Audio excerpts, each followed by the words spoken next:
জাতীয় সংসদ দ্বিকক্ষ বিশিষ্ট উল্লেখ করে উচ্চকক্ষের নির্বাচন পিআর পদ্ধতিতে হওয়ার দাবি জানিয়েছেন গণ অধিকার পরিষদের সভাপতি নুরুল হক নূর।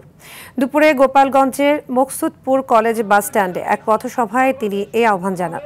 সভায় দেয়া বক্তব্যে নূর আরও বলেন, যে জনপ্রতিনিধি জনগণের অধিকারের কথা বলবে, আগামী জাতীয় সংসদ নির্বাচনে তাকেই ভোট দিয়ে জনসেবার সুযোগ দেওয়া উচিত।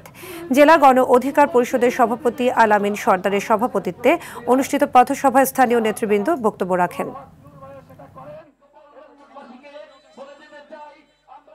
রাজনীতিকে জনগণের কাছে দায়বদ্ধ করতে হবে, তাই আপনাদেরকেও জনগণের প্রতিনিধিদেরকে নেতা বানাতে হবে।